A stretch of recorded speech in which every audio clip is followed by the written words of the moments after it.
Very good afternoon to all of you. कैसा लग रहा है एग्जीक्यूटिव में आके?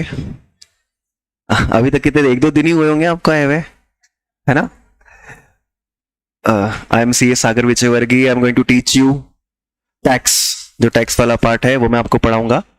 सी एस एग्जीक्यूटिव में मैं टैक्स पढ़ाता हूँ, सी ए इंटर में भी मैं टैक्स पढ़ाता हूँ, तो दोनों जगह आई टीच टैक्स। एक सब्जेक्ट और पढ़ाता था पहले मैं, दैट इज EIS, वो भी सीए वाले स्टूडेंट्स को मैं पढ़ाता हूँ। I am teaching from last 7 years and साथ में मैं प्रैक्टिस भी करता हूँ। And I have cleared my chartered accountancy in the year 2015। तब से मैं इनकम टैक्स एंड जीएसटी की प्रैक्टिस कर रहा हूँ। आप लोगों को मैं इनकम टैक्स, जीएसटी और कस्टम 3 एक्ट हम वो पढ़ेंगे। सीए वालों को मैं सिर्फ इनकम टैक्स पढ़ाता हूँ। वहां पे निखिल सर साहब पढ़ रहे होंगे, शायद अकाउंट्स पढ़ रहे होंगे उनसे, है ना? तो निखिल सर वहां जीएसटी पढ़ाते हैं, मैं टैक्स पढ़ाता हूँ, और यहाँ पर मैं इनकम टैक्स, जीएसटी और कस्टम तीनों आप लोगों को पढ़ाने वाला हूँ। इस सब्जेक्ट के बारे में कुछ सुना है अभी तक? किसी ने कुछ डराया है? मतलब मैं आपको बोलूंगा, आपके सिलेबस का सबसे इजीएस्ट सब्जेक्ट, सबसे इजी, मतलब आपको इतना मजा आएगा ना। ऑनलाइन वालों, I hope I am perfectly Audible, everything is perfect I think, है ना? आपको बहुत मजा आएगा ये सब्जेक्ट में। लेकिन क्या है दोस्तों, मेरे सब्जेक्ट में है ना 8-10 हजार बातें हैं। कितनी बात? 8-10 हजार बात मैं बोलूंगा, आपको सुनना है, आपको एज इट इज याद रखना है, और एग्जाम में जाकर वो चीज क्या करनी है, लिख कर आनी है, बस, और कुछ नहीं करना है। डिफिकल्ट बिल्कुल नहीं है, सिर्फ यहां पर चीजें क्या करनी होती है, याद करनी होती है। आप लोगों का सिलेबस जो है, जो डिजाइन किया इंस्टीट्यूट ने, उनकी पता नहीं क्या दुश्मनी है बच्चों से, और जिसने भी सिलेबस बनाया, जिसने भी मॉड्यूल बनाया, मुझे नहीं पता कौन से नशे किए उसने, 100% सस्ते वाले ही किए होंगे, क्योंकि वो सारी चीजें डाल दी, वो सारी चीजें डाल दी जो एक सीएस प्रोफेशनल के बच्चों को क्या की जाती है, पढ़ाई जाती है। So your syllabus is equal to CS professional का सिलेबस। सीए वालों को भी इतने टॉपिक्स नहीं होते टैक्स में जितने आपको है। और एक बात बताओ, टैक्स कोर सब्जेक्ट किसका है? सीए वालों का। कोर सब्जेक्ट किसका है? टैक्स का। सीए वालों के लिए होता है, आप लोगों के लिए कॉम्प्लीमेंट्री। इट्स लाइक कि हाँ, आपको कंपनी लॉ का भी नॉलेज है, इसका भी नॉलेज है, तो साथ में कुछ लोग चाहे तो टैक्स का भी क्या कर सकते हैं, नॉलेज ले सकते हैं, टैक्स के अंदर भी प्रैक्टिस कर सकते हैं। लेकिन देखो, बहुत सारे स्टूडेंट्स यही सोचते हैं कि भैया सीए के लिए ही होता है टैक्स। ऐसा नहीं है, आप भी एक्सपर्टाइज ला सकते हो, आप भी थोड़ी एक्स्ट्रा मेहनत कर सकते हो, और आप लोग टैक्स की फील्ड में भी प्रैक्टिस कर सकते हो। टैक्स के मैक्सिमम काम जो होते हैं ना, जो मैक्सिमम काम होते हैं वो सीए ही करता है। ऑडिट मैक्सिमम जो काम सबसे इंपॉर्टेंट होता है वो टैक्स का ऑडिट सीए ही कर सकता है, लेकिन आप बाकी सारे काम तो जो कर सकते हो बीइंग अ कंपनी सेक्रेटरी। इसलिए सब्जेक्ट रखा गया है। आपकी बहुत बार सीए से डीलिंग भी होगी। किसी कंपनी में आप रहोगे तो वहां कंपनी सेक्रेटरी भी रहेगा, चार्टर्ड अकाउंटेंट भी रहेगा। आपकी वैल्यू कैसे बढ़ेगी? अगर आपको सिर्फ कंपनी लॉ का नॉलेज है, और एक चार्टर्ड अकाउंटेंट को कंपनी लॉ भी पढ़ाया जाता है, उसको टैक्स भी पढ़ाया जाता है, उसको अकाउंट्स भी पढ़ाया जाता है, उसको जीएसटी का भी नॉलेज होता है, उसको इनकम टैक्स का भी नॉलेज होता है। एक बात बताइए, अगर आप ये सोच के जाओगे कि हम इनकम टैक्स हमारा कोर सब्जेक्ट नहीं है और चार्टर्ड अकाउंटेंट को ज्यादा नॉलेज होगा, तो कंपनी के लिए वैल्यू कौन क्रिएट करने वाला है? Chartered account. और हम चाहते हैं कि बीइंग अ कंपनी सेक्रेटरी हम ज्यादा क्या करें, वैल्यू क्रिएट करें। इसलिए आपको सारे लॉ का क्या होना चाहिए दोस्तों, नॉलेज होना चाहिए। ये बात आपको ध्यान रखनी है। इसको कोर सब्जेक्ट मानकर ही आपको क्या करना है, पढ़ना है। इट्स नॉट लाइक दैट कि ये साइड सब्जेक्ट है, ठीक है, इसको चिल लेने वाला सब्जेक्ट नहीं है। पेपर इसका डिफिकल्ट ही होता है। डिफिकल्ट इन द सेंस, याद रखना बच्चों को बहुत ज्यादा क्या लगता है, डिफिकल्ट। मेरा एक्सपर्टाइज है याद करवाने में। मतलब वहां पर एक सब्जेक्ट पढ़ाता था मैं, EIS, that is technology information and enterprise information system. वहां पर याद करवाना पड़ता था उस सब्जेक्ट को। उस सब्जेक्ट को अगर रट के नहीं लिखा एग्जाम में तो वो मार्क्स नहीं देती थी सीए वाले। मेरा एक्सपर्टाइज है उस सब्जेक्ट को, जो टेक्नोलॉजी का सब्जेक्ट है वो तक मैं याद करा देता हूँ। तो इनकम टैक्स भी मैं इजीली क्या कर सकता हूँ, याद करा सकता हूँ। अगर कोई पुराने स्टूडेंट आपके टच में होंगे ना, जो अभी रिसेंट बैच से गए हैं, मुझे बहुत कम टाइम मिला उस बैच में, मतलब आप मान के चलिए 4-5 महीने ही मिले मुझे उस बैच में। लेकिन आप उनसे फीडबैक ये जरूर लेना कि जो सर पढ़ाते हैं वो सर ने क्लास में हमें याद भी करवाया या नहीं करवाया। मैंने मैक्सिमम फोकस किया है कि बच्चों को हर चीज जो मैं पढ़ाऊं वो याद रहे। ऐसा होता कैसे है, देखो याद रहने का एक सिंपल सा तरीका है दोस्तों, आप मल्टीपल टाइम क्या करिए, रिवीजन करिए। मैं आपको क्लास में जो भी चीजें पढ़ाऊंगा इतनी बार आप लोगों को रिवाइज करवाऊंगा। इवन जब हम चैप्टर 4 पढ़ रहे होंगे, तो हम चैप्टर जब 4 पे होंगे तब भी हम रिवाइज क्या कर रहे होंगे, जो हमने फर्स्ट में पढ़ा, सेकंड में पढ़ा, थर्ड में पढ़ा, फोर्थ में पढ़ा, हम वो भी रिवाइज कर रहे होंगे। इतने मल्टीपल टाइम्स रिविजन होंगे आपके क्लास में, आप लोगों को क्लास में मैक्सिमम चीजें याद हो जाएगी। बस अगर किसी ने उसको उठा के रख दिया तो खेल खत्म। अटेम्प्ट कब देने वाले हो? जून में, बहुत अच्छी बात है। जो दिसंबर भी देने को मिलता है ना आपके, तो इंस्टीट्यूट दिसंबर भी अलाउ करती है, देना मत। अगर दिसंबर की कोई बात है कि भैया दिसंबर में आपको अटेम्प्ट देना अलाउड है, never ever try the December attempt. उसका रीजन ये 3 महीने में आप कुछ भी नहीं पढ़ पाओगे बच्चों। ये सिलेबस जो मेरा है एटलीस्ट 4.5 महीने मांगता है। 4.5 महीने में भी मैं 1.5 महीने क्या पढ़ाता हूं आप लोगों को, जीएसटी। हमारा जो सिलेबस है उसके मैं बारे में बात कर रहा हूं। तो सिलेबस आज हम पढ़ने की अप्रोच जरूर देखेंगे कि हम किस तरीके से पढ़ेंगे, क्या करेंगे, कौन सी चीज पहले करनी चाहिए, क्या करना चाहिए। आप एक बात याद रखना, एग्जीक्यूटिव में आके अगर आप हार्डवर्क कर रहे हो तो आप कभी पास नहीं हो सकते, कभी नहीं हो सकते। What you have to do, smart work, है ना, ये आपको करना है। अब बड़े बच्चे, आपको बार बार समझाने की जरूरत नहीं पड़नी चाहिए कि आपको स्मार्ट वर्क करना है, तो ही आप क्या कर सकते हो, पास हो सकते हो। नहीं तो इतना वास्ट सिलेबस है, यू डोंट नो। आपको अपने पासिंग परसेंटेज पता है? रोहित सर या श्रेयांश सर ने आपको अपनी पासिंग परसेंटेज बताया? सीएस में कितने लोग पास होते हैं? 8%। सोचो कितना कम है। 100 में से कितने बच्चे पास होते हैं? 8। और डबल ईटी में देखो ना कितने लोग बैठे हैं यहाँ पे।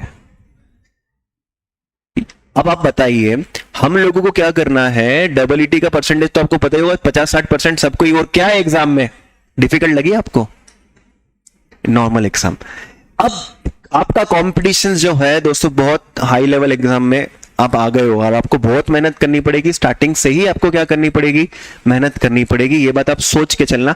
बहुत सारे स्टूडेंट ये सोचते हैं कि पहले दिन मैं डराता हूँ, मैं डरा दे नहीं हूँ, मैं चीजें बताता हूँ, और फिर वो डर आपको ऑटोमेटिक क्या हो जाता है, उस चीजों को सुनकर लग जाता है।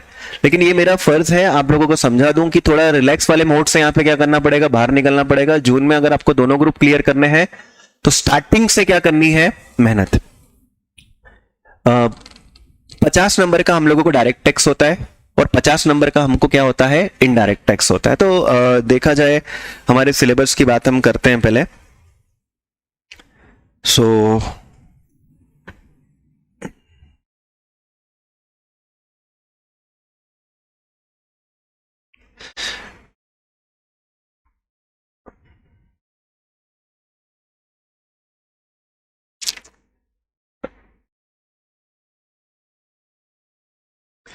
जो मेरा पेपर है दैट इज पेपर नंबर 7, और ये कहां पर आएगा आपका, ग्रुप 2 में। ये पेपर कहां का है आपका, ग्रुप 2 का पेपर है। पेपर सब्जेक्टिव है। पहले ये पेपर क्या हुआ करता था, ऑब्जेक्टिव हुआ करता था।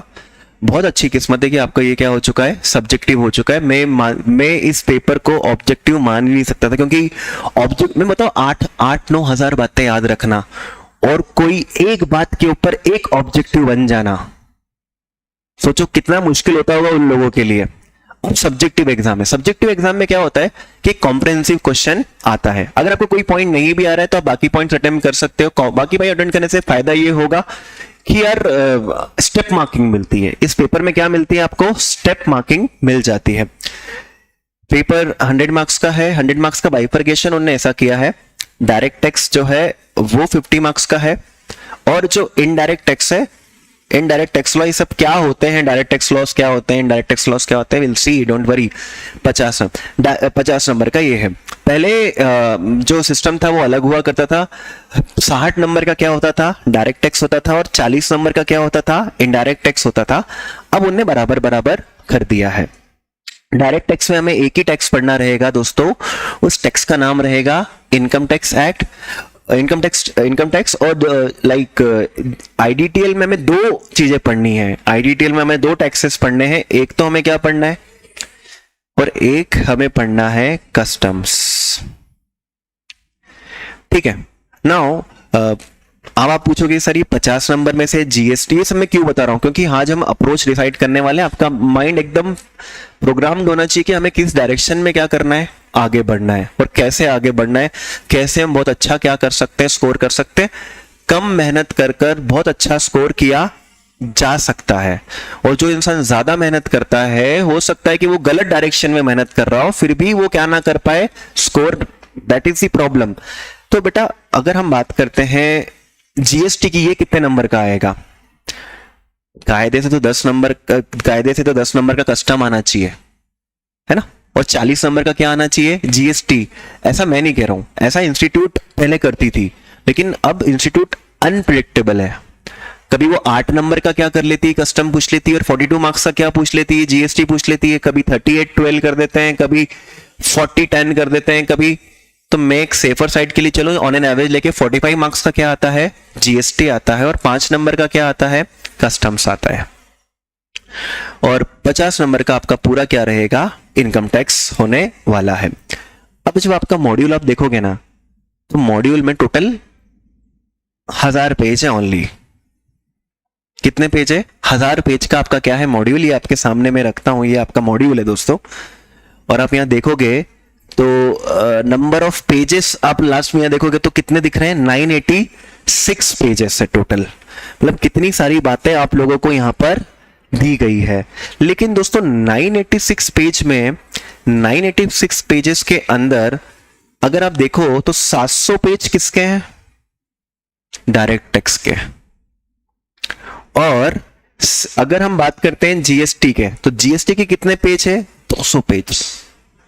और ओनली 50 to 60 पेजेस किसके हैं, आपके कस्टम्स के। तो इस कहानी से क्या शिक्षा मिली, अगर अच्छा स्कोर करना है तो सबसे पहले क्या करना पड़ेगा, है ना, सबसे बड़े हमें किन पे फोकस करना है, इन पे फोकस करना है। सबसे पहले हम कहां पे फोकस करेंगे, इनडायरेक्ट टैक्स लॉस पे। मतलब हो सकता है मैं पढ़ाना चालू करूं, ऐसा हम कुछ छोड़ेंगे नहीं। मैं ऐसा नहीं बता रहा हूं कि मैं कुछ चीज छोड़नी है, हमें पढ़ना वो सब कुछ है। मैं आपको पढ़ाना भी चालू कहां से करूंगा, इनकम टैक्स से ही करूंगा। Will start from the income tax, है ना। लेकिन इनकम टैक्स से पढ़ाने का रीजन भी मैं आप लोगों को बताऊंगा अभी कि क्यों मैं पढ़ाता हूं इनकम टैक्स पहले। और जब मैं खुद बोल रहा हूं कि जीएसटी काफी इंपॉर्टेंट है, जीएसटी में सिर्फ 200 पेज है दोस्तों, और कस्टम में ये आपको फुल अच्छे तरीके से पढ़ना है। जितने क्वेश्चंस पॉसिबल है, जितनी मेहनत करनी है, जितना आपको टाइम देना है सब्जेक्ट में, वो किसके ऊपर देना है, जीएसटी पे देना है। ताकि हम ये ट्राई करें कि हम 50 में से या 50 में से एटलीस्ट 32-35 क्या कर ले, स्कोर कर ले। सेफर साइड जा रहे हैं आप, बताओ पूरी मेहनत करने के बाद तो आपको क्या करना चाहिए, इवन 40 भी वहां पर क्या करना चाहिए, स्कोर करना चाहिए। अपन तो और सेफ चलते चलो भैया, कितने लेकर आ जाते हैं, 50 में से 30 मार्क्स हम यहां लाने की कोशिश करेंगे। तो बेटा इनकम टैक्स जो बच गया 50 नंबर का, आप बहुत इजीली एग्जाम को अच्छे से क्रैक कर लोगे, बहुत इजीली। क्योंकि 50 में से यहां पर 20 नंबर लाना, 25 नंबर लाना एक नॉर्मल स्टूडेंट के लिए, थोड़ी बहुत जिसने मेहनत करी उसके लिए कोई बड़ी बात नहीं होती। लेकिन अगर आप जीएसटी पे कम फोकस करके गए, और मैं आपको बोलूं कि इनकम टैक्स में 50 में से 40 स्कोर करना है, तो बहुत रेयर लोग होते हैं जो कि क्या कर पाते हैं, वो 40 स्कोर कर पाते हैं। क्योंकि 700 पेज कवर कर पाना, चलो कर ले, कवर कर ले, लेकिन एग्जाम के पहले उसको रिवाइज भी करना होता है। अब आप सोचो, जो लोग दिसंबर अटेम्प्ट देने की सोच भी ले, तो उनका कोर्स कब खत्म होगा, ना कोर्स खत्म होगा, ना वो कोई भी चैप्टर ढंग से पढ़ेंगे, ना ही वो रिवाइज कर पाएंगे। एंड सबसे इंपॉर्टेंट चीज क्या होती है, रिवीजन। मैं क्लास में अब जब आपको मैं 2-3 चैप्टर पढ़ा दूंगा, आप खुद नोटिस करोगे कि सर हमें 2-3 चैप्टर हमारे फिंगर्स पे याद है। 2-3 चैप्टर अब कुछ, मैं तो पूरा इनकम टैक्स आपको फिंगर्स पे याद करा सकता हूँ। वो 700 की 700 पेज है, 700 में से 500 पेज की तो ताकत रखता हूँ कि मैं आप लोगों को बिना बुक उठाए किसी के सामने शुरू से लेकर अब आखिरी तक बोल दो। बस आप लोगों को मेरे साथ क्या करनी है, मेहनत करनी है। आप लोगों को मेरे साथ क्या करनी है, मेहनत करनी है। मैं जैसा बोलूं वैसा करते जाइए, आई प्रॉमिस यू आप बहुत अच्छा करोगे इस सब्जेक्ट के अंदर। इनकम टैक्स एक लेंथी सब्जेक्ट होता है ना, हम चालू इनकम टैक्स से करेंगे। इनकम टैक्स एक लेंथी सब्जेक्ट होता है, उसमें बहुत सारे चैप्टर्स हैं। मतलब आप मान के चलिए कम से कम 15 से 20 चैप्टर हम लोगों को क्या करने हैं, इनकम टैक्स के पढ़ने हैं ना। प्रॉब्लम क्या होती है बच्चों इनकम टैक्स में, जैसे आप एक चैप्टर पढ़ रहे हो, फॉर एग्जांपल सैलरी करके, यहां चैप्टर होगा कि सैलरी के इनकम पे कैसे टैक्स निकालते हैं, ठीक है। फिर एक चैप्टर होगा कि कोई बिजनेस कर रहा है तो उसके ऊपर कैसे टैक्स निकालते हैं। अब होगा क्या, बच्चों की अप्रोच क्या होती है, जब सैलरी का क्वेश्चन आया तो वो सिर्फ सैलरी के बारे में सोचते हैं, जब बिजनेस का क्वेश्चन आया तो वो किसके बारे में सोचते हैं, बिजनेस के बारे में। लेकिन क्या एक इंसान सैलरी के साथ साथ बिजनेस भी कर सकता है, नहीं कर सकता है? दो चैप्टर का क्या हो गया, मिक्सचर हो गया। अब मैं आपको यहां पे बताऊंगा, शेयर्स बेच दिए तो किसी इंसान ने शेयर बेचने पे कैपिटल गेन्स लगता है ना, कैपिटल गेन्स टैक्स लगता है। तो कभी क्वेश्चन आ जाएगा कैपिटल गेन, सैलरी, बिजनेस का मिक्सचर, कभी क्वेश्चन सिर्फ सैलरी का आ जाएगा, कभी क्वेश्चन सिर्फ पर्टिकुलर चैप्टर का आ जाएगा। यहां पर अगर 14 चैप्टर है तो 14 चैप्टर के कुछ भी कॉम्बिनेशन क्या हो जाते हैं, बन जाते हैं। एंड उससे बच्चों को क्या लगता है कि यार हमको तो बस सैलरी पढ़ते टाइम सैलरी की बातें आनी चाहिए, सैलरी के अलावा कुछ आ गया तो हम उसको सॉल्व नहीं कर। इनकम टैक्स में मैंने इंस्टीट्यूट को देखा है, वो कॉम्प्रिहेंसिव क्वेश्चन पूछते हैं। कॉम्प्रिहेंसिव क्वेश्चन में लाइक केस स्टडी टाइप आपको सारे चैप्टर्स क्या करने पड़ते हैं, एक साथ लगाने पड़ते हैं। हो सकता है कि बच्चों को सारे चैप्टर एक साथ क्लिक ना हो तो वो स्टेप मार्किंग में क्या कर लेते हैं, वहां पर स्कोर कर सकते हैं। लेकिन जीएसटी जैसा जो टॉपिक होता है वहां पर पर्टिकुलर चैप्टर में पर्टिकुलर बातें होगी, इसके अलावा दूसरे चैप्टर का कोई रिलेशन वहां पर नहीं होगा। इसलिए मैंने कहा कि हमें फोकस किस पे करना है, जीएसटी पे। जीएसटी पे तो एक नंबर भी हमें नहीं छोड़ना है। ठीक है साहब, इनकम टैक्स से ही हम क्या करेंगे दोस्तों, स्टार्ट करेंगे। लेकिन आज मैं कुछ बेसिक बातें आप लोगों से करता हूं। क्या मुझे कोई बताएगा, why do we have laws, why do we have law, दुनिया में लॉ की जरूरत ही क्यों पड़ी?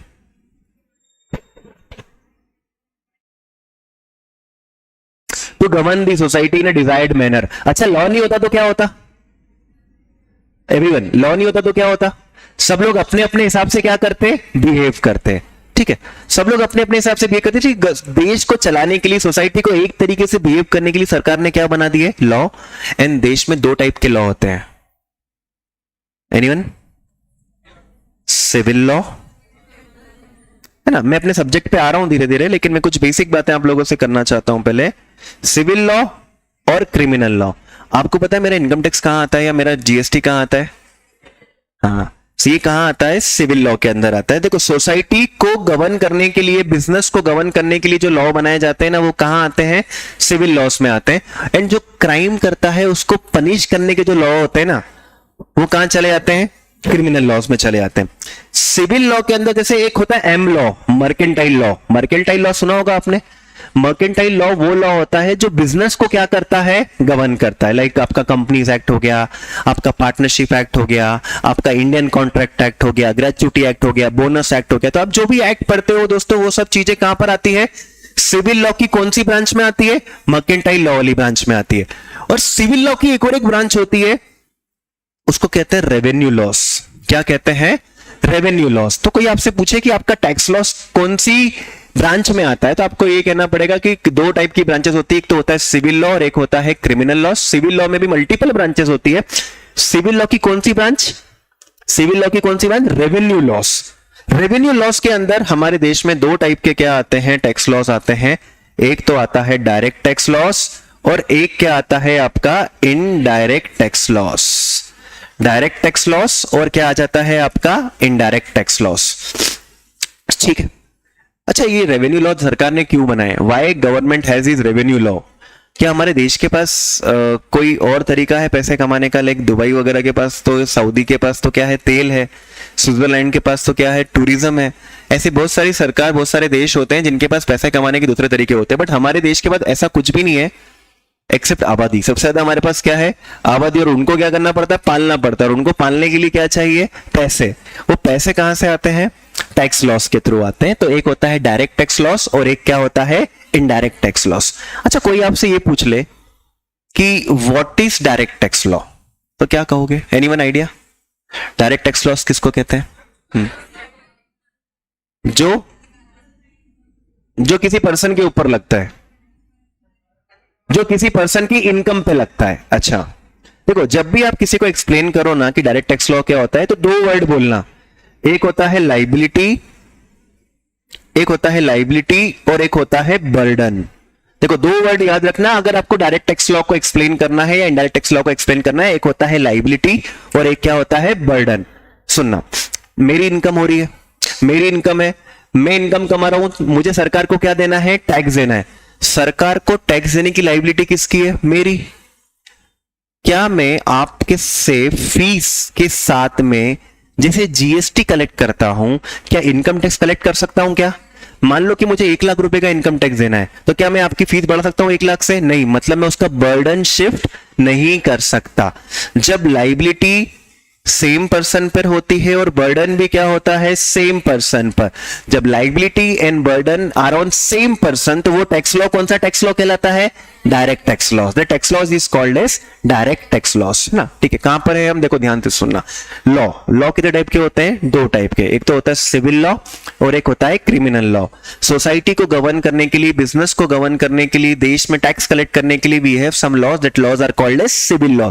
कोई क्राइम करता है उसको पनिश करने के लिए we have laws that are called as criminal. आपने सुना होगा सीएस के साथ एलएलबी भी कर लेना चाहिए।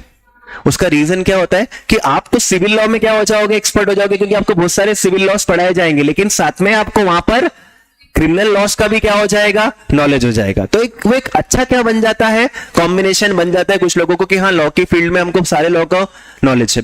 ठीक है, फिर रेवेन्यू लॉस हमारे देश चलाने के लिए एक वर्ड होता है टैक्स हेवन। टैक्स हेवन नाम सुना है आपने? ऐसी कंट्रीज जहां पर क्या नहीं लगता, टैक्स नहीं लगता या बहुत कम रेट से लगता है। Any idea? एक तो मैंने आपको बोला दुबई इज अ कंट्री, और स्विट्जरलैंड है, मॉरिशियस है, जर्मनी के पास एक जगह है लिसिस्टेन, एक बर्मुडा नाम की जगह है। ये सब टैक्स हेवंस है ना? कीमैन आइलैंड करके नाम सुना हो कभी आपने?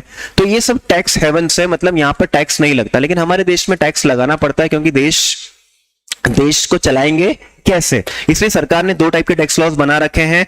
एक है डायरेक्ट टैक्स लॉस और एक है इनडायरेक्ट टैक्स लॉस। जब हम बात करते हैं डायरेक्ट टैक्स लॉस की, तो 2 वर्ड निकल कर आते हैं, लाइबिलिटी बर्डन। लाइबिलिटी बर्डन, अगर लाइबिलिटी बर्डन किस पे हो, सेम पर्सन पर, तो वो क्या कहलाता है, आपका डायरेक्ट टैक्स लॉ। अच्छा, इनडायरेक्ट टैक्स लॉ की बात करते हैं। लाइबिलिटी देखो, आप कोई चीज परचेस करते हो या आप हमारी एकेडमी में आए और आप फीस जमा करोगे, प्लस हम आपसे क्या लेंगे, जीएसटी लेंगे। आप मुझे बताइए गवर्नमेंट को टैक्स कौन पे करेगा? आप पे करेगी कि हमारी एकेडमी पे करेगी? हाँ, एकेडमी पे करेगी, क्योंकि आपने तो किसको पे किया है, हमको फीस दी, प्लस क्या लेंगे हम आपसे, जीएसटी। जीएसटी के अमाउंट हम किसको पे करेंगे, गवर्नमेंट। तो liability is on the person, the shopkeeper, I should rather से। लाइबिलिटी किसके पास है, शॉपकीपर के पास। आप कोई चीज खरीदते हो तो उसका जीएसटी कौन जमा करेगा, वो शॉपकीपर, वो दुकानदार जमा करेगा। लेकिन क्या वो अपनी जेब से करेगा? क्या कहां से लेगा? हम अपनी जेब से पैसे जमा करते हैं क्या जीएसटी के? नहीं, हम आपसे क्या करते हैं, लेते हैं, आपसे वो पैसे लेते हैं। तो हम बर्डन क्या कर देते हैं, शिफ्ट कर देते हैं। तो बर्डन किस पे होता है, कस्टमर पे। एक तरीके से इनडायरेक्टली आपने गवर्नमेंट को क्या दे दिया, टैक्स दे दिया। तो लाइबिलिटी और बर्डन जब अलग अलग पर्सन पर होता है, लाइबिलिटी तो यहां पर आ गई शॉपकीपर पे, और बर्डन किस पे आ गया, आप अगर आप गए एप्पल शॉप पे आपने कोई मोबाइल फोन परचेस किया, आपका जो जीएसटी बनेगा वो कौन पे करेगा, एप्पल वाले गवर्नमेंट को पे करेंगे। लेकिन वो अपनी जेब से पे नहीं करेंगे, आपसे मोबाइल के साथ जीएसटी का प्राइस भी क्या करेंगे, अलग से कलेक्ट करेंगे, आपसे लेकर। तो बर्डन इज ऑन कस्टमर। जब ये दोनों अलग अलग, liability and burden same person पर होता है, तो वो कौन सा टैक्स लॉ कहलाता है, डायरेक्ट टैक्स लॉ। और जब दोनों अलग अलग पर्सन पे होते हैं तो क्या हो जाता है, indirect tax laws. Indirect tax law का एक सबसे अच्छा एग्जांपल जो हम लोगों को पढ़ना है, इनकम टैक्स। और इनडायरेक्ट टैक्स लॉ में हमें 2 चीजें पढ़नी रहेगी, जीएसटी और एक क्या रहेगा आपका, कस्टम। ओके, पक्का? अच्छा, मुझे एक बात बताओ, क्या सरकार किसी भी मैटर पे कोई लॉ बना, किसी भी चीज पे लॉ बना सकती है? किसी भी चीज पे लॉ बना सकती है? क्या सांस लेने पे टैक्स लगाया जा सकता है? क्यों? नहीं, रीजन बताओ ना मुझे। क्या सांस ले ले, कल से सरकार, मोदी जी आए और बोल दे, मोदी जी को बोलने की तो बहुत आदत है ही सही, वो आए और कह देते हैं कि कल से सांस लेने पर क्या लगेगा, टैक्स। या फिर वो ऐसा बोल दे कि वैलेंटाइन डे के पावन पर्व पे घूमने पर क्या लगेगा, टैक्स लगेगा। अब आप घूमो, कोई नहीं रोकेगा, कोई बजरंग दल वाले नहीं रोकने वाले आपको, आप आराम से घूमिए, लेकिन क्या देना पड़ेगा, टैक्स देना पड़ेगा। क्या ये पॉसिबल है? क्यों नहीं है? Power to make laws. Power to make laws कहां से आता है, बोलो भैया? कॉन्स्टिट्यूशन। कहां से आता है, कॉन्स्टिट्यूशन से आता है। तो कोई आपसे पूछे कि भैया क्या किसी भी मैटर पे टैक्स लगाया जा सकता है? इनकम पे लगा दिया टैक्स चलेगा। कोई चीज खरीदने बेचने पर क्या लगा दिया, टैक्स लगा दिया, वो चलेगा। लेकिन सांस लेने पे टैक्स इसलिए लगाया ही नहीं जा सकता क्योंकि उसका पावर कहां नहीं है, कॉन्स्टिट्यूशन में नहीं है। कॉन्स्टिट्यूशन में है, उसी मैटर पे क्या लगा सकते हैं टैक्स। नहीं तो भैया ये तो सरकार छोड़ती है हमें, हर एक मैटर पे क्या लगा देते, क्योंकि देश चलाने के लिए पैसा तो बहुत चाहिए, तो हर एक मैटर पे क्या लगा देते, वो तो टैक्स लगा देते। लेकिन कॉन्स्टिट्यूशन ने क्या कर रखा है, रोका है, वो एक बात अलग है। ये लोग चाहे तो कॉन्स्टिट्यूशन को क्या कर सकते हैं, अमेंड कर सकते हैं, और फिर कॉन्स्टिट्यूशन को अमेंड कर कर क्या लगा सकते हैं, टैक्स लगा सकते हैं। तो ये मत सोचना कि कॉन्स्टिट्यूशन को अमेंड नहीं किया जा सकता, बट कॉन्स्टिट्यूशन को अमेंड करना इतना आसान काम नहीं होता। ठीक है, फिर पावर टू मेक लॉस कहां से आता है, कॉन्स्टिट्यूशन से।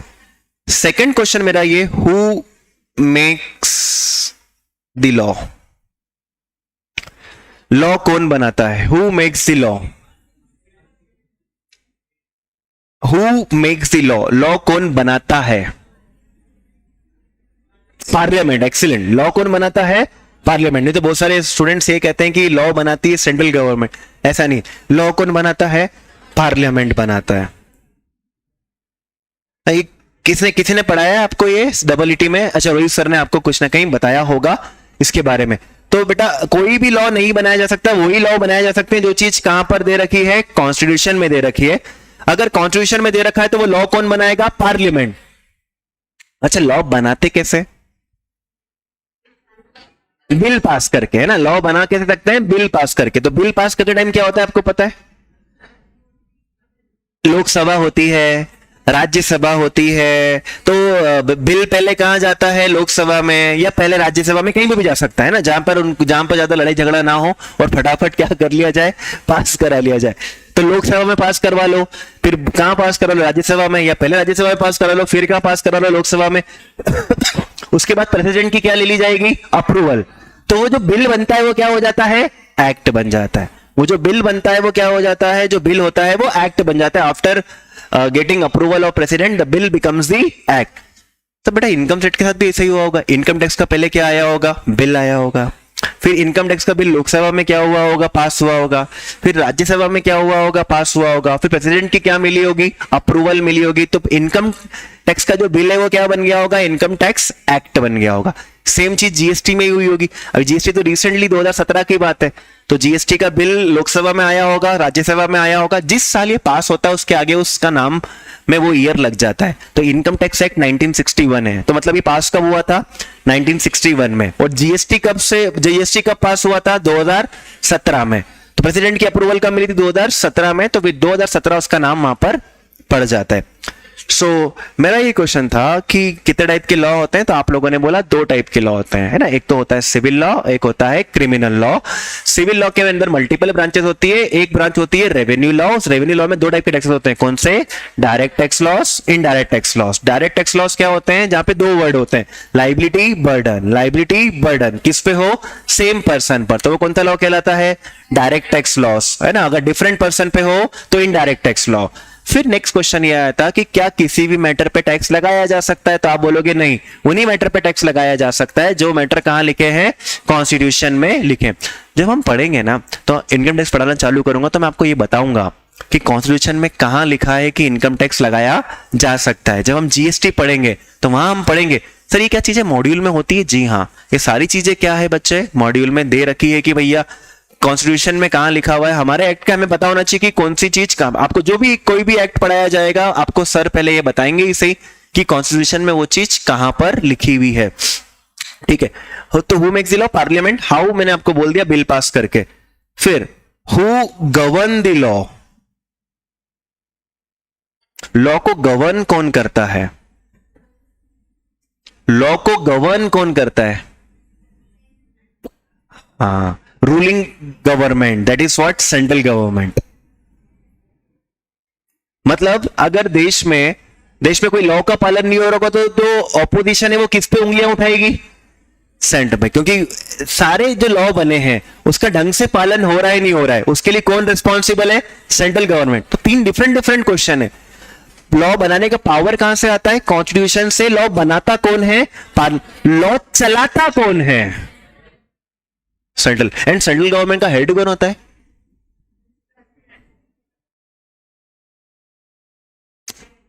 So who is responsible?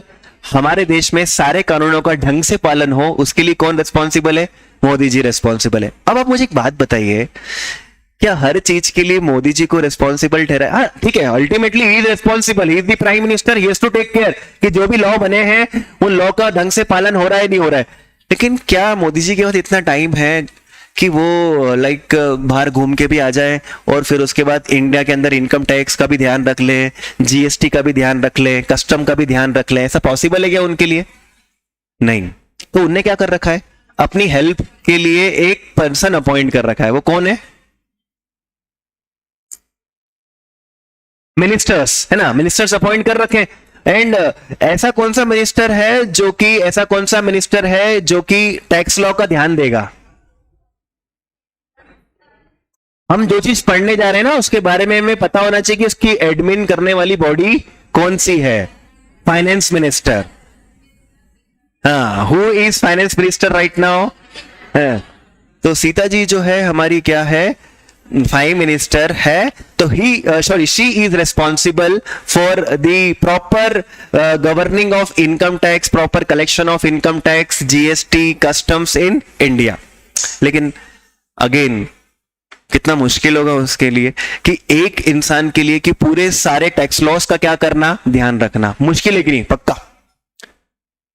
Sitharaman ji ने अपनी हेल्प के लिए दो बॉडी बना रखी है, फाइनेंस मिनिस्टर ने अपनी हेल्प के लिए क्या कर रखी है? दो बॉडी बना रखी है। दो बॉडी का मैं नाम बताता हूं। सीबीडीटी,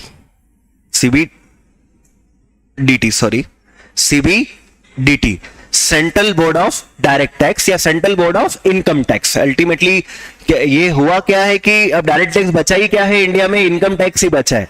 तो फिर वो इनकम टैक्स बोल दो या अल्टीमेटली उसको हम क्या बोलते हैं? Central board of direct taxes. और एक होता है CBIC, central board of indirect taxes and customs. तो सीतारमण जी की हेल्प करने के लिए proper governing of tax loss दो बॉडी बनाई गई है। वो बॉडी कौन होती है? सीबीडीटी होती है। और कितनी सीबीडीटी होती है? और सीबीआईसी। सीबीआईसी का फुल फॉर्म क्या है? Indirect taxes and custom. यानी जीएसटी को कौन गवर्न करेगा? सीबीआईसी गवर्न करेंगे। और इनकम टैक्स को कौन करेगा?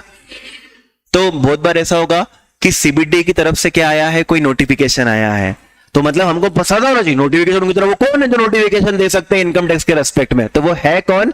बॉडी को गवर्न, वो बॉडी है जो कि सीतारमण जी ने उनको पावर दिया कि आप इनकम टैक्स के क्या बना सकते हैं रूल्स, उनके कुछ एक्ट वगैरह के रेस्पेक्ट में कुछ अमेंडमेंट लेकर आना हो, कोई नोटिफिकेशन वगैरह लाना हो तो वो आप लेकर आ सकते हैं। सीबीडीटी के अंदर 6 मेंबर्स होते हैं, सीबीआईसी में 6 मेंबर्स होते हैं। ये मेंबर्स कैसे अपॉइंट किए जाते हैं? Any guesses? ऐसा क्या करना पड़ता है जो कि इन बॉडी के मेंबर्स बन सकते हो? हाँ हाँ हाँ, वैसी बात है। कौन सी एग्जाम? सीए बनने के बाद या सीएस बनने के बाद एक एग्जाम होती है, आपने सुना होगा यूपीएससी। तो आपको वो वाली एग्जाम क्लियर करनी पड़ेगी, तब जाकर आप इन बोर्ड में क्या कर सकते हो। और ऐसा नहीं कि एग्जाम क्लियर करते थे यहां पहुंच जाओगे, उसके बाद काफी एक्सपीरियंस चाहिए आपको। उस एक्सपीरियंस के बाद आपको कहां पहुंचाया जाता है? इन बॉडीज में पहुंचाया जाता है जहां पर आप इनकी हेल्प कर सकते हो टैक्स के मैटर में कोई प्रोविजन बनाने में। हाँ बिल्कुल। इंडियन रेवेन्यू सर्विस, यूपीएससी की भी अलग अलग क्या होती है? फील्ड होती है। तो एक आईएएस होता है ना, लाइक फिर एक आईआरएस होता है, आईएफएस होता है। तो उनको पढ़ाया तो जाता है, ट्रेनिंग मिलती है बेटा, ऐसा नहीं कि ट्रेनिंग नहीं मिलती। ठीक है, ओके एवरीवन एवरीवन एवरीवन। सबसे पहला क्वेश्चन, लॉ बनाने का पावर कहां से आता है? बनाता कौन है? कैसे बनाते हैं? बिल पास करके, है ना, बिल पास करके। चलाता कौन है? सेंट्रल गवर्नमेंट का हेड कौन है? प्राइम मिनिस्टर ने अपना काम डेलीगेट कर रखा है। किसको डेलीगेट? आपने बीएस में एक बात जरूर पढ़ी होगी कि अगर आप किसी को काम डेलीगेट कर रहे हो तो उसकी रेस्पॉन्सिबिलिटी तो आपकी है ना। जैसे मान लो कि मेरे पास कोई ऑडिट आता है और मैं अपने आर्टिकल को ऑडिट करने भेज देता हूं और बस मैं ना बिना देखे साइन मार देता हूं और कुछ गलत हो जाता है, तो मैं क्या बोलूंगा? ओ आर्टिकल की गलती, उसने गलत किया, उसको पकड़ो, मैंने तो कुछ गलत नहीं किया। Ultimately who is responsible? हाँ, इसलिए ना आपने देखा होगा जब भी कोई टैक्स के मैटर में कुछ गलत होता होगा या कुछ फ्रॉड होता होगा तो राहुल गांधी जी चिल्लाते होंगे मोदी जी इस्तीफा दें। मतलब ऑब्वियसली बात है, फाइनेंस मिनिस्टर से तो क्या मांगते हैं, इस्तीफा मांगते ही मांगते हैं, लेकिन प्राइम मिनिस्टर को भी बीच में घसीट लेते हैं, क्योंकि उनको अपॉइंट किसने किया है, प्राइम मिनिस्टर ने ही क्या किया है, अपॉइंट किया, तो उन पर दबाव डाला जाता है। तो यस, अल्टीमेटली कुछ भी होगा उसके लिए रिस्पॉन्सिबल कौन होंगे, Modi ji. But yes, direct responsible तो कौन होने वाले हैं, आपके फाइनेंस मिनिस्टर। इनके अब इंडिया का कितनी आबादी इंडिया में, हाँ करोड़ में बोलो यार, 130 135 40 करोड़ होंगे, 100, ठीक है। अब आप बताओ, इतने सारे लोगों से टैक्स लेना है, हो सकता है कुछ लोगों के ऊपर टैक्स लगता ही नहीं हो क्योंकि उनकी इनकम ही ना हो या बहुत कम हो, लेकिन सोचो जीएसटी तो सब पे लगता है। आप कुछ भी चीज खरीदते हो क्या लगता है, जीएसटी लग ही जाता है, ऑलमोस्ट मैक्सिमम चीजों पे जीएसटी, ऐसी कोई चीज ही नहीं होगी, मतलब कुछ बेसिक नेसेसिटीज को छोड़ दो जिसपे जीएसटी माफ है, बाकी सब पे लग जाता है। अब इतने सारे लोग, और ये कितने लोग, एक तो सीतारमण जी और 6 और 6 12 और एक कितने होगा, 13। आप खुद सोच के देखिए, क्या ये 13 लोग मिलकर देश में प्रॉपर टैक्स कलेक्शन कर सकते हैं क्या, नहीं। इनने अपनी हेल्प के लिए ऑफिसर्स बनाए हैं, क्या बनाए हैं, ऑफिसर्स बनाए हैं। अब बहुत सारे ऑफिसर्स होते हैं, ऑफिसर्स की मैं हायरार्की आप लोगों को बताता हूं। ऑफिसर्स की फौज आर्मी है, ऑफिसर्स की क्या है, आर्मी, इनकी पूरी फौज है जो कि क्या करती है, टैक्स कलेक्शन में हेल्प करती है। एंड जो फौज का सबसे ऊपर में आने वाला पर्सन होता है वो पीसीसीआईटी होता है, इनकम टैक्स के रेस्पेक्ट में बात करता हूं, आप उसको जीएसटी के रेस्पेक्ट में भी ले सकते हैं। पीसीसीआईटी मतलब principal chief commissioner of income tax. क्या बोला मैंने, पीसीसीआईटी का मतलब क्या होगा, principal chief commissioner of income tax. तो देखो सबसे ऊपर तो क्या हो गया, कॉन्स्टिट्यूशन, हाईएस्ट पे कौन हो गया, कॉन्स्टिट्यूशन, कॉन्स्टिट्यूशन के नीचे कौन हो गया, पार्लियामेंट, है ना, पार्लियामेंट के नीचे कौन हो गया, सेंट्रल गवर्नमेंट, सेंट्रल गवर्नमेंट का मतलब मोदी जी, मोदी जी के नीचे कौन हो गया, फाइनेंस मिनिस्टर, फाइनेंस मिनिस्टर के नीचे कौन हो गया, सीबीडीटी और सीबीआईसी, सीबीडीटी और सीबीआईसी के नीचे कौन हो गया, ऑफिसर्स, और ऑफिसर में सबसे हाईएस्ट रैंक का ऑफिसर कौन है, PCCIT, principal chief commissioner of income tax. दूसरा सीसीआईटी, इसके नीचे वाला ऑफिसर कौन होता है, CCIT, chief commissioner of income tax या chief commissioner of indirect taxes, chief commissioner of customs, ऐसे होते हैं।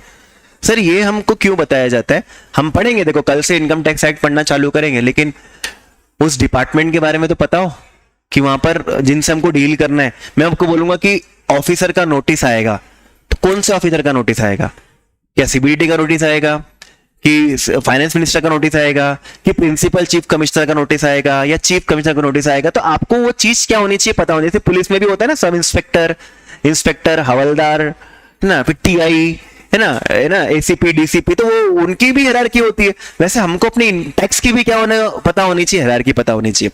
इसके नीचे कौन होता है पता है, पीसीआईटी, पीसीआईटी का मतलब principal commissioner of income tax. सबसे ऊपर कौन हो गया, principal chief commissioner of income tax. Second कौन हो गया, chief commissioner of income tax. Next है principal commissioner of income tax. फिर इनके नीचे के जो ऑफिसर होते हैं CIT, commissioner of income tax, है ना। तो हाँ, उसके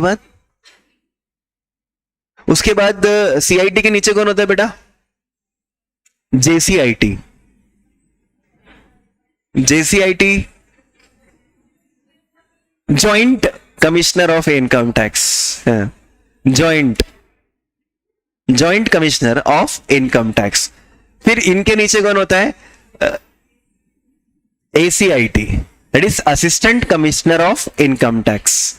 फिर उनके नीचे क्या होते हैं, अदर इंस्पेक्टर्स वगैरह जो होते हैं ना, जीएसटी इनकम टैक्स के कुछ इंस्पेक्टर हो गए वो लोग।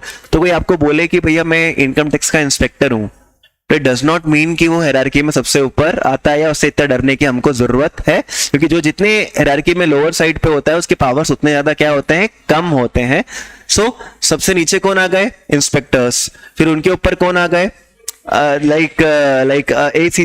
तो inspector is responsible toward assistant commissioner, assistant commissioner is responsible towards joint commissioner, joint commissioner is responsible toward commissioners. Commissioner is responsible towards principal commissioner. Principal commissioner is responsible towards chief commissioner. Chief commissioner is responsible towards principal chief commissioner. Principal chief commissioner is responsible towards CBDT, या फिर अगर वो indirect taxes का हुआ तो CBIC. CBDT and CBIC is responsible towards finance minister. Finance minister is responsible towards central government, या Modi ji. And central government is responsible in the parliament, and parliament is responsible in the eyes of law, that is constitution. तो इस तरीके से होता है. सब एक दूसरे के लिए क्या है दोस्तों, और संविधान के ऊपर तो कुछ नहीं होता. तो अल्टीमेटली ये चीज होती है. यहां तक जो पढ़ाया उसको मैं वापस बोलता हूं. Civil law, criminal. मैं बार बार इसलिए कहता हूं कि दोस्तों ये तो बहुत छोटी बात है, अभी तो हमने आज स्टार्ट ही किया है, लेकिन जब हम बहुत आगे चले जाएंगे ना तो भी हम इतनी बार रिवीजन करेंगे ताकि आपको वो चीजें याद हो जाए. फिर मैं बहुत बार गेम्स भी खिलाता हूँ. इट्स लाइक क्विज कंपटीशन, जहां पर मैं क्वेश्चंस पूछता हूँ और फिर जो क्वेश्चन के आंसर नहीं देता है उनसे 20 रुपए लेता हूँ, है ना. तो उसको 2020 गेम का है. वो गेम का नाम क्या है, 2020. तो जो गलत आंसर देगा मैं बोल दूंगा कि हाँ चलो हम ये मंडे को गेम खेलने वाले. ऑनलाइन वाले पेटीएम कर सकते हैं, कोई दिक्कत नहीं है. सो जो हम गेम क्या करते हैं, बहुत सिंपल सा गेम होता है. उसमें मैं क्वेश्चंस पूछता हूँ और आप लोगों को बोलता हूँ खुले लेकर आना, यानी 20-20 रुपए लेकर आना. और जो सही बोलता है कुछ नहीं बेटा, जो सही बोलता है उसका कुछ नहीं. जो गलत देता है उससे मैं कितने रुपए कलेक्ट करता. सही देने से आपका भविष्य बनेगा, आपके साथ अच्छा होगा, आप एग्जाम पास होंगे, आप बहुत कमाओगे. तो आप मुझे कुछ दोगे क्या उसमें से, नहीं दोगे उसमें से आप मुझे कुछ भी. तो फिर मैं हाँ, लेकिन देखो ऐसा मत समझना कि मैं घर लेके चले जाऊंगा, है ना. वो 20 रुपए कलेक्ट करके यार रोज आ जाता है 20 रुपए लेने, है ना, और फिर घर लेके चला जाता है. ऐसा नहीं. मैं क्या करूंगा, वो कलेक्ट करूंगा, है ना. अपन यहाँ पर एक कैसे गुल्लक बना देंगे, उसके अंदर वो 20-20 रुपए मैं डालते रहूंगा, जो जो कलेक्ट करते जाऊंगा. फिर किसी दिन पार्टी करेंगे उससे, है ना. तो फिर आप जितनी बार गलत आंसर दोगे अपनी क्लास में उतनी ज्यादा क्या होगी, पार्टी. एंड जैसे मान लो 400 रुपए कलेक्ट हुए, तो क्या करूंगा, 400 में भी मिलाऊंगा. तो टोटल कितने हो जाएंगे हमारे पास, 800. और 800 रुपए में तो बढ़िया चकना आ जाएगा, क्या दिक्कत है. मतलब कोई छोटा मोटा आइटम आ जाएंगे, क्या दिक्कत है. सो ठीक है. अच्छा, मान लो कि ACIT ने आपके साथ गलत कर दिया. चलो, गलत कर दिया. तो यार वो बोल रहा है कि आपका 1 करोड़ का टैक्स बनेगा, और मैं बोलता हूं मेरा तो टैक्स ही नहीं बनेगा, लेकिन वो मेरे से झगड़ा कर रहा है. तो क्या करो, हाँ नहीं.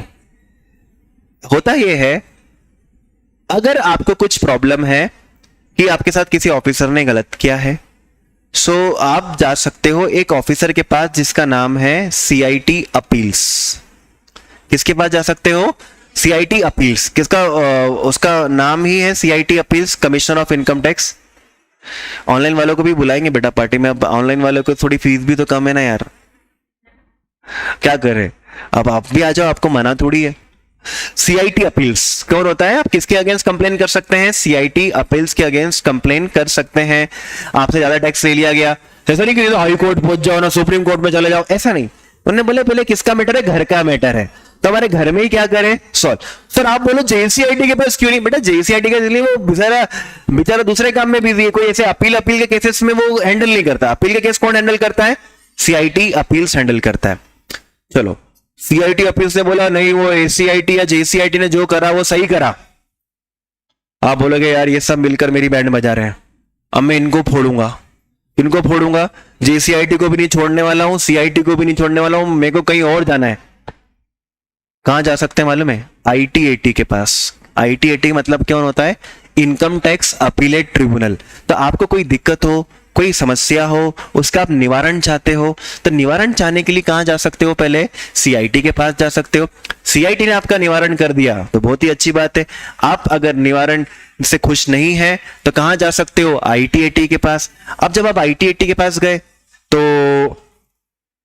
ITAT से भी आप खुश नहीं हुए, फिर जा सकते हो दोस्तों कहां पर, हाई कोर्ट. और फिर कहां जा सकते हो, सुप्रीम कोर्ट. और फिर सुप्रीम कोर्ट में भी खुश नहीं हो तो घर जाओ भैया, और क्या. है ना, घर जाओ आराम करो, इतने सारे लोग तुमसे समझ नहीं पाए तुमको तो फिर कौन समझेगा। प्रेसिडेंट के पास तो तभी जाओगे जब फांसी की सजा मिलेगी, और इनकम टैक्स जीएसटी में फांसी की सजा तो होती नहीं है बेटा। सो बस ये आपकी क्या होती है, इसको बोलते हैं जुडिशियल हायरार्की। देखो ये वाली हायरार्की जो होती है ना, इसको बोलते हैं एडमिन की हायरार्की। इसको क्या कहते हैं, एडमिनिस्ट्रेशन की क्या होती है, हायरार्की होती है। और ये जो होती है ये न्याय पाने की, यानी कौन सी हायरार्की होती है, जुडिशियल हायरार्की। ठीक है। सो अच्छा, आपने सुना होगा इनकम टैक्स के नोटिसेस आते हैं, ऑफिसर्स क्या भेजते हैं, नोटिसेस भेजते हैं। वो बताऊं वो ऑफिसर्स कौन होते हैं, एसीआईटी या फिर क्या होते हैं, जेसीआईटी। और कोई बड़े इंसान का केस है तो कौन होता है, सीआईटी। तो आपके केसेस कौन हैंडल करता है, छोटे मोटे केसेस हो गए, जैसे मेरे जैसे छोटे मोटे केसेस हो गए तो कौन हैंडल कर लेगा, एसीआईटी। श्रेयांश सर, रोहित सर जैसे बड़े केसेस हुए, बड़े लोगों के केसेस होते हैं तो उनको कौन हैंडल कर लेगा, जेसीआईटी, है ना। और बड़े लोगों के केसेस हो गए लाइक नाटा सर जैसे लोगों के, तो फिर उनको कौन हैंडल करेगा, सीआईटी हैंडल करेगा। पीसीआईटी वीसीआईटी कोई काम के नहीं है, मतलब काम करते हैं, लेकिन वो क्या करते हैं मालूम है, बहुत सारे सीआईटीओ पे नजर रखते हैं। ए सीआईटी ढंग से काम कर, ए सीआईटी तू ढंग से काम कर, मतलब ऐसा काम है। फिर जो सीसीआईटी होते हैं ना, वो ऐसे पीसीआईटी पर नजर रखते हैं, पीसीआईटी ढंग से काम कर, ए पीसीआईटी ढंग से काम कर, ऐसा होता है। और सबसे ऊपर कौन है, प्रिंसिपल चीफ, ये एक ही होता है। इसके नीचे बहुत सारे क्या होते हैं, सीसीआईटी होते हैं। ये सीसीआईटी ढंग से काम करे, सीसीआईटी ये कर, सीसीआईटी वो कर, तो अल्टीमेटली ये होता है। तो मेन काम करने वाले काम के लोग कौन है मालूम है, ये वाले काम के लोग होते हैं। इंस्पेक्टर तो ऐसे ही घूमते फिरते रहते, मस्ती करते। तो मेन अल्टीमेटली कौन काम करता है, एसीआईटी, जेसीआईटी और सीआईटी। ठीक है। इनके ऊपर ये पीसीआईटी क्या करते हैं, पीसीआईटी इन पे नजर रखते हैं, सीसीआईटी इन पे नजर रखते हैं, और पीसीसीआईटी इन पे क्या करते हैं दोस्तों, नजर रखते हैं। और ये था आपके जुडिशियल हायरार्की। ज्यादा नहीं पढ़ा आज बेटा, कुछ नहीं बोला मैंने तो आज, बस स्टार्टिंग कहां से कर दी थी, civil law, criminal law. Civil law के अंदर mercantile law, revenue law. Revenue law में दो टाइप के law, direct tax laws, indirect tax law. Direct tax law कहने के लिए दो वर्ड चाहिए होते हैं, liability, burden. Liability burden same person पर है तो डायरेक्ट, अलग अलग पर्सन पर है तो इनडायरेक्ट टैक्स लॉ। लॉ बनाने का पावर कहां से आता है, कॉन्स्टिट्यूशन से आता है। लॉ बनाता कौन है, पार्लियामेंट। बनाते कैसे हैं, बिल पास करके, बोथ हाउसेस में पास करने के बाद प्रेसिडेंट की approval, bill becomes the act. चलाता कौन है, सेंट्रल गवर्नमेंट। सेंट्रल गवर्नमेंट ने अपनी हेल्प के लिए बॉडी बना रखी, अरे फाइनेंस मिनिस्टर। सेंट्रल गवर्नमेंट के नीचे कौन आता है, फाइनेंस मिनिस्टर का काम डेलीगेट कर दिया है। फाइनेंस मिनिस्टर ने हेल्प के लिए दो बॉडी बना रखी है, सीबीडीटी और सीबीआईसी। दोनों में कितने कितने मेंबर होते हैं, 6 मेंबर्स होते हैं। और इन्हें अपनी ऑफिसर्स की आर्मी क्रिएट कर रखी है, पीसीसीआईटी, सीआईटी, पीसीआईटी, सीआईटी, फिर जेसीआईटी, एसीआईटी, इंस्पेक्टर्स। और खुश नहीं हो तो कहां जा सकते हो, एक अलग बंदा है, उसको क्या नाम होता है, सीआईटी अपील्स। वो सीआईटी अलग है, कमीशन ऑफ इनकम टैक्स, और सीआईटी अपील्स क्या है, अलग है। निवारण के लिए यहां पे भी निवारण नहीं मिला तो ITAT, income tax appellate fast track. एक तरीके से क्या होगा, हाई कोर्ट में तो क्या बहुत सारे लोगों के क्या होते हैं, केसेस होते हैं। आईटीएटी सिर्फ किसके केस हैंडल करता है, इनकम टैक्स। जीएसटी के केसेस कौन हैंडल करेगा, जीएसटी के ट्रिब्यूनल्स। ठीक है, ITAT high court and supreme court तक बात जाती है दोस्तों। अच्छा, आप ये पूछोगे कि सर कितने दिन में आईटीएटी में जाते हैं, कौन सा फॉर्म भरना पड़ता है, हाई कोर्ट, सुप्रीम कोर्ट, सही ये सब पढ़ेंगे बाद में एक्ट में। तो बस थोड़ा बहुत क्या दिया मैंने आपको, ज्ञान दिया कि भैया ऐसी चीजें होती है। आगे की बातें कल कंटिन्यू करते हैं। Thank you and have a good day.